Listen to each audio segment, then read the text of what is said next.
Dans cette vidéo, il est question de Petite messe solennelle de Gioachino Rossini. Je t'explique l'essentiel sur l'œuvre et sur le compositeur. Gioachino Rossini était un compositeur italien surtout connu pour ses opéras. Mais plus tard dans sa vie, il a également composé de la musique sacrée, dont la Petite messe solennelle. Composée en 1863, cette messe est l'une des œuvres les plus importantes de ces dernières années.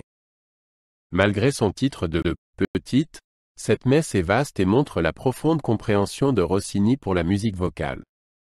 Elle allie un contenu liturgique sérieux au talent mélodique de Rossini. La Petite messe solennelle a été composée à l'origine pour une représentation privée dans la chapelle du comte Piéwil. Rossini a écrit la pièce pour 12 chanteurs, 2 pianos et un harmonium. L'intimité de cette formation confère à la messe un caractère particulièrement personnel et chambriste. Malgré le mot « petite » dans son nom, la structure et la portée musicale de la messe sont loin d'être petites. La Petite messe solennelle suit la forme traditionnelle d'une messe en latin et est divisée en plusieurs parties.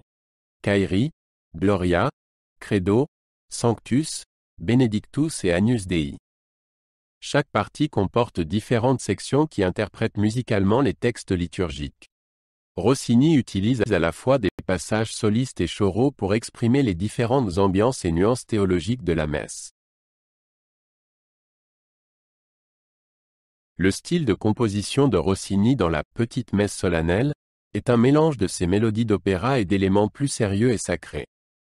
La messe est connue pour ses mélodies accrocheuses et son utilisation efficace de l'harmonie et du rythme. Le célèbre Kyrie, par exemple, est très mélodieux, tandis que le Credo se distingue par sa structure claire et son expression dramatique. L'orchestration originale avec 2 pianos et un harmonium crée une couleur sonore unique qui distingue la Petite messe solennelle des autres messes. Cette instrumentation permet un large éventail de nuances dynamiques et soutient les parties vocales d'une manière qui permet des moments à la fois intimes et puissants. La combinaison de ces instruments avec le chant donne lieu à une expérience musicale riche, mais néanmoins gérable.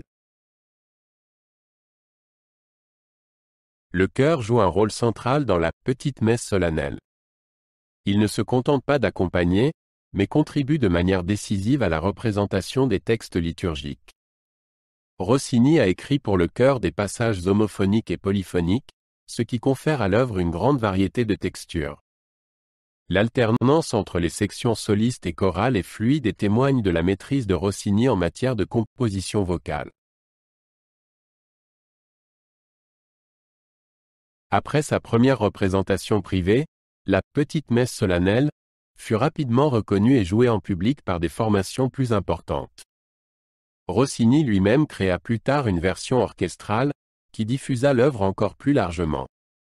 La messe est aujourd'hui considérée comme l'une des œuvres religieuses les plus importantes de Rossini et est régulièrement jouée dans les salles de concert et les églises. La Petite messe solennelle pose des exigences particulières aux chanteurs et aux instrumentistes.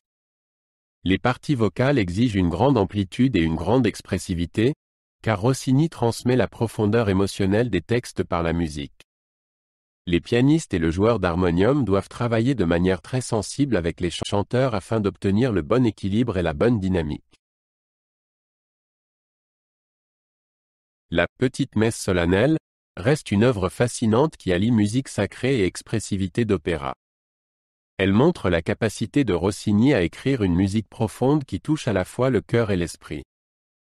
Sa messe témoigne de la diversité et de la richesse de la tradition musicale religieuse et reste une pièce importante du répertoire pour les chœurs et les ensembles du monde entier.